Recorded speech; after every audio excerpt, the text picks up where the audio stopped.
Hi guys, welcome to the Original Gamers. Just doing a little jig for you, everybody at home. I hope you had a good Christmas. Yeah, but a happy Kwanzaa. Happy New Year. A tip-top tet. Yeah, so obviously if you have eyes and are capable of reading, you already know what this video is going to be about. It's about our top 5 games of the year / honourable mentions, yes. Because we couldn't, believe it or not, we couldn't quite have a top 10. No. And we'll explain that in a bit. So we've condensed it down into a top 5. And we're going to start off from, as you can see, yeah. With the old Ricky Gervais. With Mortal Kombat 10. Yeah. X. Mortal Kombat 10. Yeah. X for exhibit. So, here it is. I mean, the reasons why. Okay, so this was like the first true next-gen fighter. I mean, the graphics on this fighter, I'm still saying, are the best of any fighting game. That'll be better than Street Fighter 5 still. Yeah. Yeah. We know that, and gory, yes. Yes. Gorgeous visuals, yes. Yeah. Good story mode, yes. Value for money, you get loads of modes. Yeah, loads of modes, loads of unlockables. Yeah. A cool online system, you know, you get like guilds that you can kind of join, and you can gain points for those guilds, and that's really cool.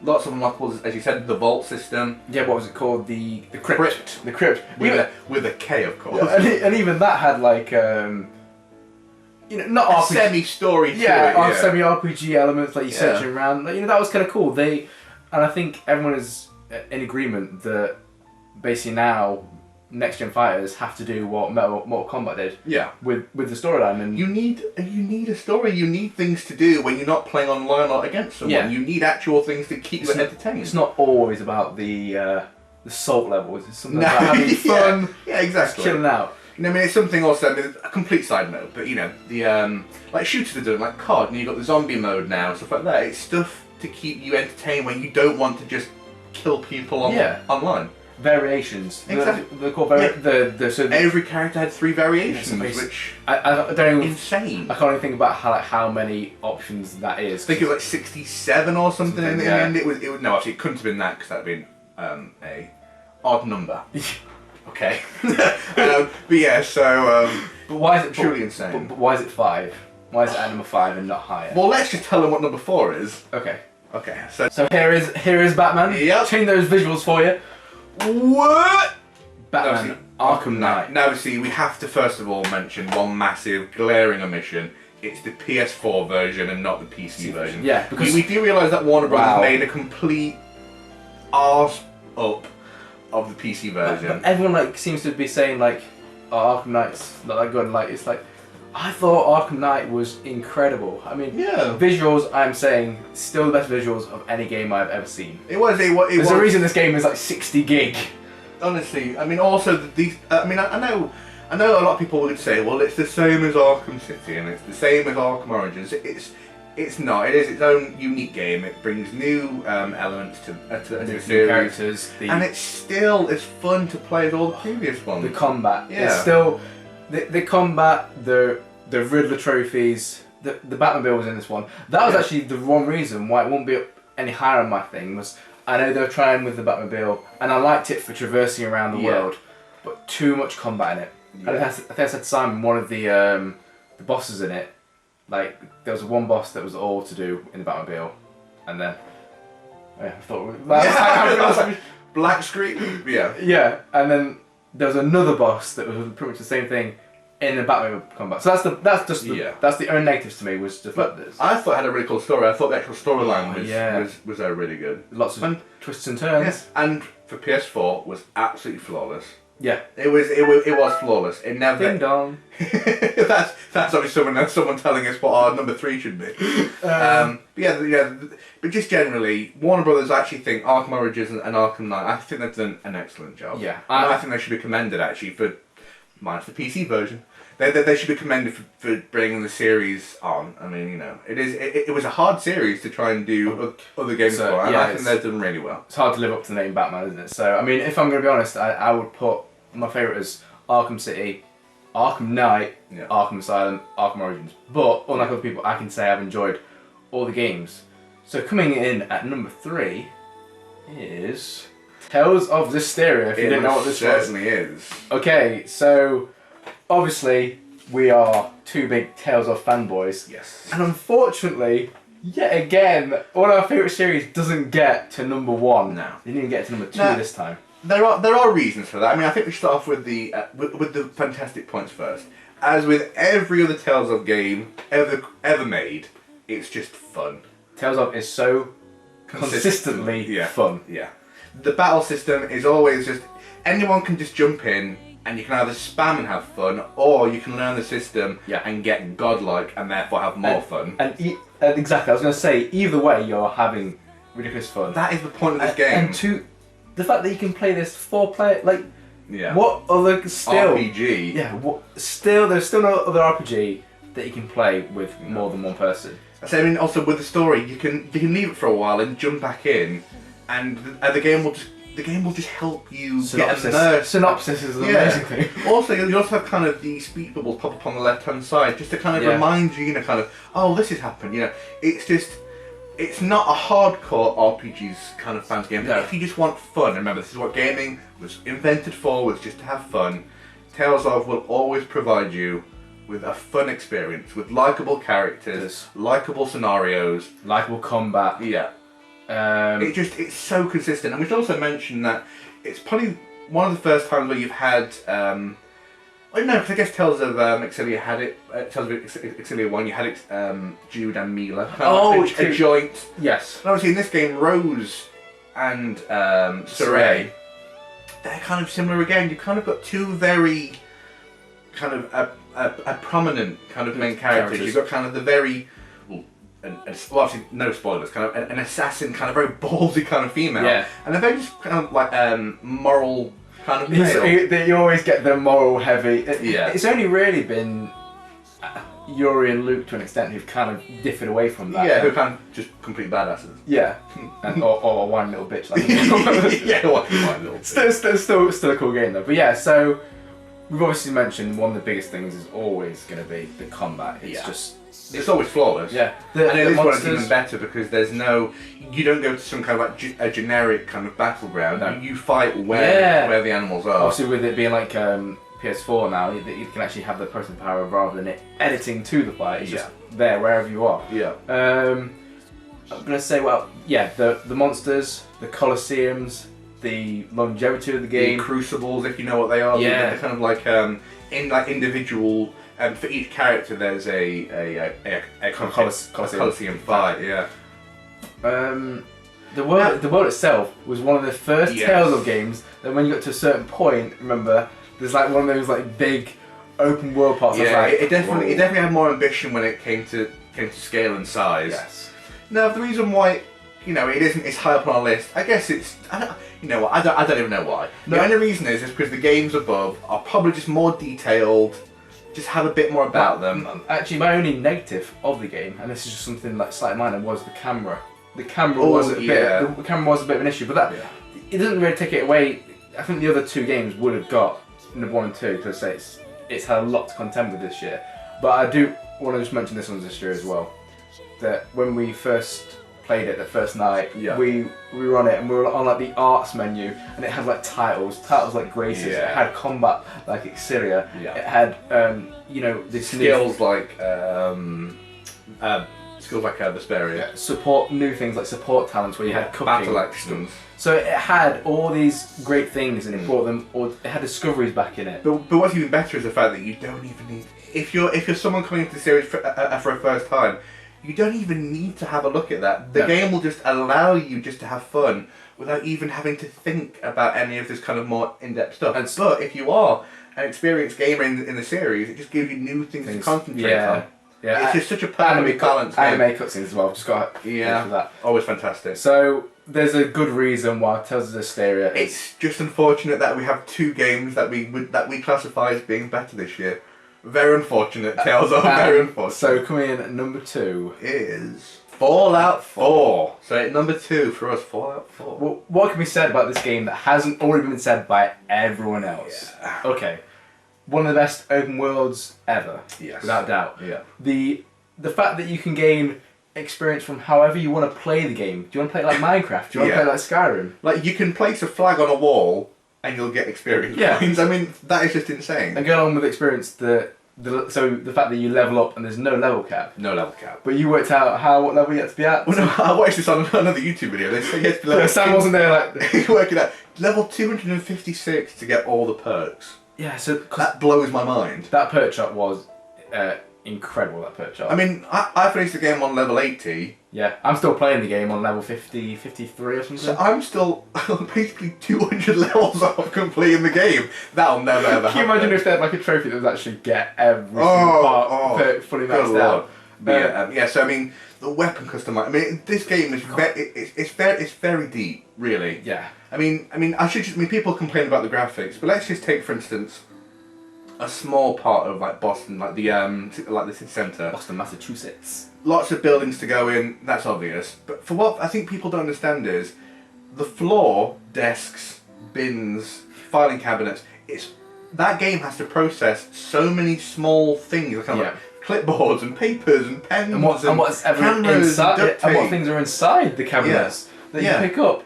The people. I mean that for me is the reason why the game is incredible. I mean, you can spend just a small side quest, like the Mass Fusion building or whatever. Yeah. And you'll do the side quest, but what's more incredible is you'll come out with your inventory full of just junk, but it's not junk. It's stuff that you can build things with and gain experience points just by picking these things up. However you want to play this game, you can play it. Yeah. There's so much game here. It's insane. Yeah. I mean, remember, we're playing this on PS4 and we still think there's loads of... I mean, if you're playing this on PC, then the modding on top, then you get like 25 different games to play. I mean, it's still the season pass. I mean, like... Yeah, I'm not even sure what they got. I mean, story, I'm guessing they'll add, but... Yeah.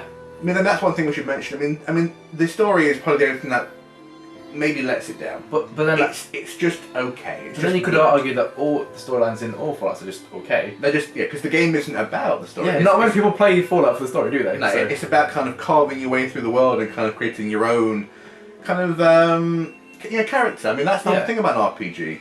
The music in Fallout 4 on the radio. I mean, there's always classic. It's got classic tunes from Fallout 3, from Fallout New Vegas. A few new ones, kind of stuff. And what's weird is in this one, it's not like you don't have them all from the start. You actually start getting new ones. Yeah, as you go along the story. As you find new places, you'll get a few new ones added in. You've also got, I think, a completely new one. There's a Minutemen station. Yeah. Obviously, you've got the classics and stuff. As it is now, I'm very happy with with my weapons. You know, I've got them set out. They're like the max ones they can be. Never-ending shotgun was like one of the best things you could do. All the legendary stuff. But I mean, I would happily go on now and just create some pipe pistols for fun. You know, just because I've got so much stuff to use up. And that's the thing. That's another thing. The game is very generous. Oh, definitely, yeah. It doesn't skimp you on anything. You know, if you want something, you will be able to find it. And so for all those reasons, that's why Fallout 4 got our number 2. Now on to honourable mentions. Obviously, you can see behind us the main feature, and I'm just going to quickly mention this now. We're going to talk about this one later. Yep. Xenoblade Chronicles X would have definitely been on this list. Possibly number 1. Possibly. It's just... I got it on Christmas Day. I want to give it the time it deserves, so I can definitely tell you everything about it. Don't worry, it'll be on next year's list. Yeah, definitely. So, other honourable mentions. Dragon Quest Heroes. Yeah. PS4 exclusive. I'm pretty sure that's PS4 exclusive.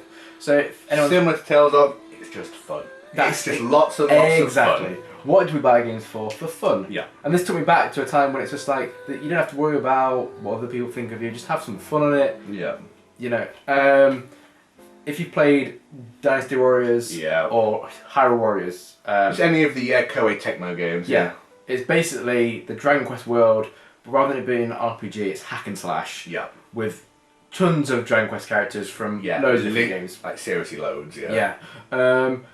The only reason it's not like higher up on the list is one, the voice acting. I know like Dragon Quest always has this thing for having very like regional accents. Yeah, they love regional accents. But it just gets a bit much. But Helix, like, wow, that thing needs to shut up. I mean that isn't the only reason. I mean the other thing is just, I mean story wise it's just okay. Yeah. Yeah. I mean it's just a fun game. That's visuals, the visuals and the music. But the main thing that disappointed us actually was the fact that Hyrule Warriors on the Wii U is a 2-player game. We would have played this so much. It's only a 1-player game. But it's only a 1-player game. And we do not understand why at all. PS4 could surely, like even if it dropped the frame rate, could surely do it, but I know they are doing a Dragon Quest Heroes 2. And people have been saying they think it's because they're gonna wait until that to put on a new feature. If you're either a Hyrule Warriors fan or a Dragon Quest fan in general, Dragon Quest Heroes, buy it now. Right, so the next one, I know this has made a lot of people's like top 5s and things. Yeah. Yeah. Witcher 3. So let's say how we came into The Witcher. We both hadn't played Witcher 1 or 2. No. But we saw the trailers for this game. We thought we need to give this. It's our kind of game. Yeah, it is like we love RPGs. Yeah. We love open worlds. Yeah. What's not to like? I mean, what we should first of all. I mean, the reason why. Okay, we'll talk about its good points first, because there's a lot of them. Because you'll think we're retarded when we tell you the reason why we haven't played it. But I'll just get on with it. The world is arguably the most beautiful of any game this year. It's definitely one of the most beautiful. Definitely. Vast, insanely vast. The good characters, tons of side quests, very in-depth kind of battle system. Yeah. More like kind of an MMORPG for a one player. That's kind of how it felt. Yeah. Now for the reason why we didn't play it. First of all, the number one on our list, which we'll come to, and it will sound retarded. It was just a bit too much for us at the time. Too daunting. It's that kind of game where you only play that one game and you do nothing else. Like you don't play any other games, and you have to really focus on the game. Now that is completely us. That is not the game. And that is our stupidity. And it just so happens that I think whichever month this arrived in, it was a busy month for both of us. I think we're both busy with work around the time. And it's like and the other game, our number one on the list, was and already out. You want to focus solely on, like, if you're, as Sam said, if you're playing this game, you need to focus on just this game because it's so much game. But I think because as well, we were saying the combat is quite. It's not that it's complex, but you do have to think about you've got parries and evades, and they're actually very important to the way you play the game. And like, if you'd asked me at the start of the year, this give me a top 10, it was like, without doubt. But then it, as we said, for other reasons. Other games just kind of slowly pushed it away. Not because this game is arguably better than the ones in our top 5. If we'd have played it, we just never had the impetus to actually play it because of how detailed and complex it was. But we needed to mention it because we don't want you to think it's just been like, how can you not say it's... We are saying, we know it's an amazing game. Yeah. Just for whatever reason... It felt like a daunting task and we just never get over it. And actually the next one on our honourable mentions is on here for almost the exact same reason. But along with another one, we made a rule a few years ago that we weren't going to have HD remakes or just generally remakes because of it's games. not a new game. It's not a new game, but it is, you probably can't tell, it's Final Fantasy Type 0. So me and Simon both hadn't played this on the PSP, so it's, for our region, it's new. Obviously with the Final Fantasy 15 demo, but that, aside from that, fantastic game, really unique, lots of things to do. Very in depth again. Yeah. Well, 12 characters. Was it 12 or was it more? I think it could have been 14, I think. Yeah, it 14. Each character levels up individually. Like, the map is very large for what would have been a PSP game. Tons of side quests, tons of creatures. Yeah. And here is the same. And unfortunately, the number one on our list again was the one that stopped us both playing this game. Yes. But I mean, it is a fantastic game. I would say very in depth. Final Fantasy to us is like Tales of. You can never go. Yeah, there may be some that are better than others, but to me, you can never go wrong with Final Fantasy Tales of games. They're always good. They're always good. Get that sand out. They're always good games. And now on to obviously a bit more in depth about the reason why this isn't in our top 10, but it is. But it definitely would be. And as I'm saying, this is the only one, even though it's not on our list, and that sounds so stupid, the fact that it's not even like in our top 5. But I said before, it's because I got it on Christmas Day, so I wanted to give it the right time. That's the only one that would arrive on number 1. And for me, definitely. I think it could be my number 1. It's how much you need to have played the game to really say it. So even though it looks quite daunting with all the stuff that's on screen, Sam said to me today when he was playing on it, he was like, I can just play on it without asking you what to do. Like he could, I think I had like a 10-minute go 3 or 4 days ago. Yeah. Hadn't thought about how to play it. Came back today and had a quick go, and within about 20 seconds, I don't. Okay, so that's aim. This is that. Yeah. It's the perfect balance again of being just simple enough to jump in, but having enough complex things that if you want to really get in depth, you can. Yeah. the most, I'm going to say, apart from MMORPGs where they're pay to play, Yeah. the most amount of hours worth of gameplay could possibly be in this. The only other one that would rival it is Witcher 3. I mean, because actually they're both actually very similar games. A huge open world map, lots to do, lots of enemies. You know, tons of side quests. But obviously we don't know with Witcher 3, but we know in Xenoblade Chronicles X, side quests are insane. There's just so much to do. Then you've got your different. So each character like has different classes they can be.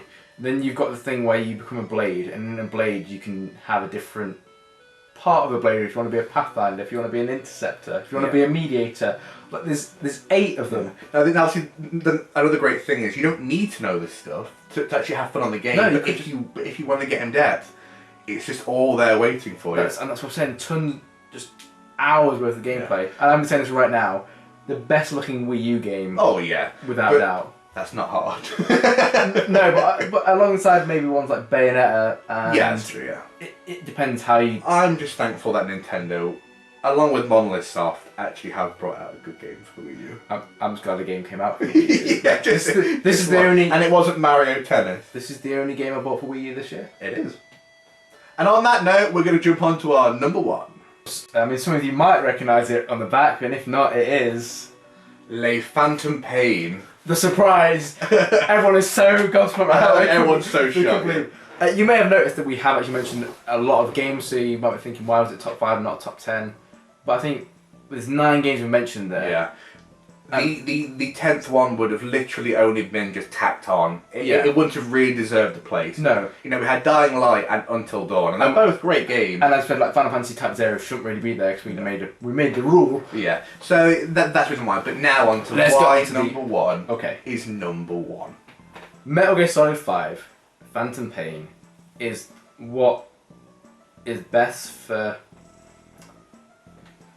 Metal Gear Solid in this day and age. Yeah. People with their mobile phones and the laptops and things. They like instant gratification kind of era that we're in. Exactly. People want to be able to pick up and play and then drop it when they want it. Yeah. Now, even though I was fine with the way Metal Gear has always been, and I love this one just as much, I do understand that people don't want to be watching hours worth of cutscenes. No. They may be getting back from work. They want to know they can play the game. They want 15 minutes, instant gratification, and to come off. But then some people want 2 hours worth. Yeah.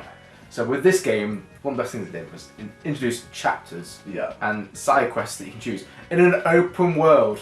An open world. Two really. Yeah. Open world Metal Gear. Yeah. Okay, Okay, I think we should first of all start off with the main character. Snake. Obviously, shall we include spoilers? Do you think people would know? Spoilers. Yeah, spoilers.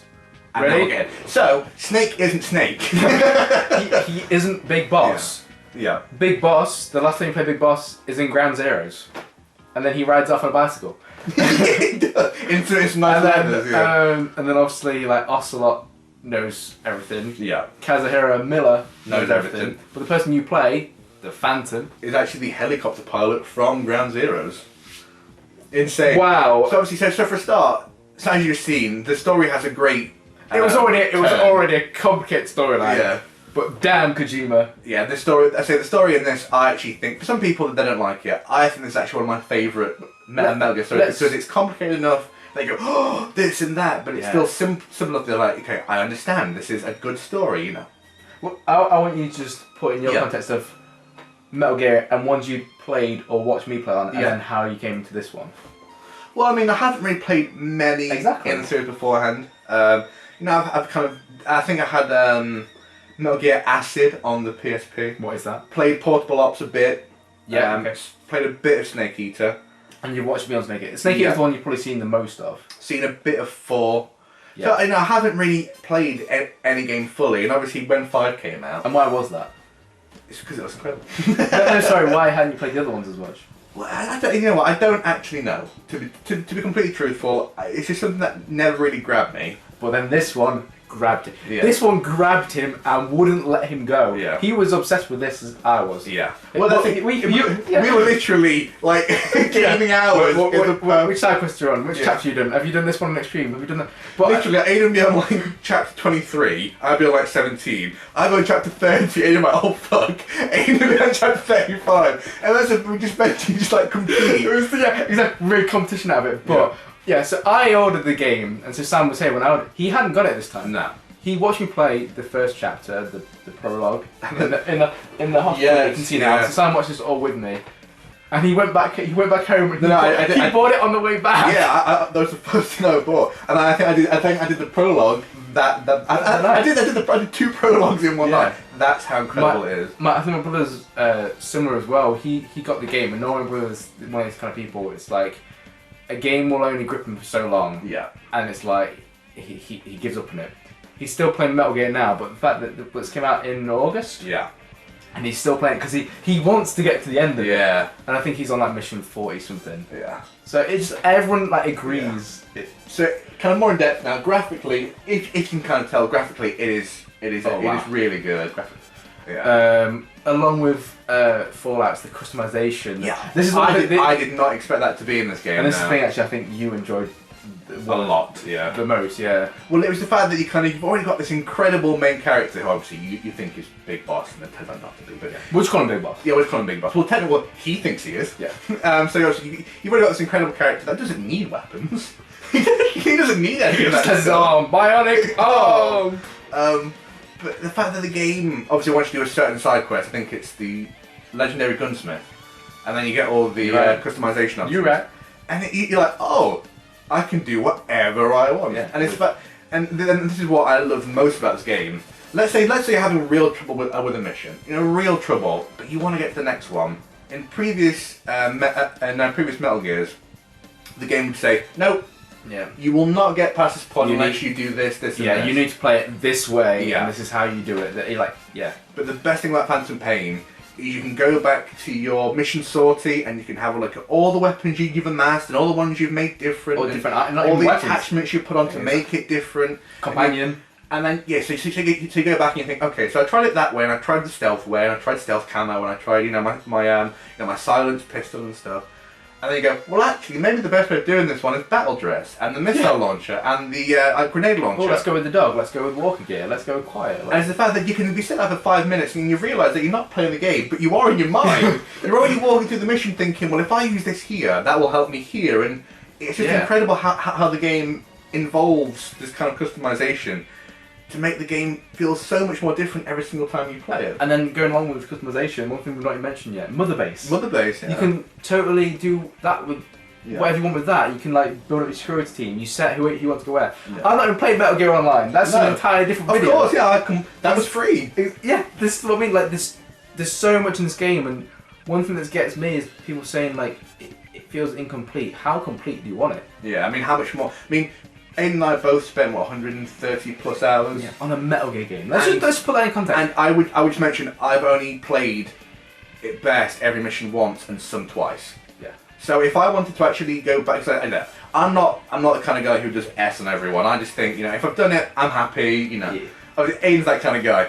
But I'm like, okay, I've done the story and I've done this, and because the bit I spent most time on was the weapons. I think I unlocked every single weapon and customized them all. By that point, Simon had definitely surpassed me on the weapon. You were going for the weapons and the animals. We were both going for the animals. We were hoping. I was like, well, I found this one here. You found this one.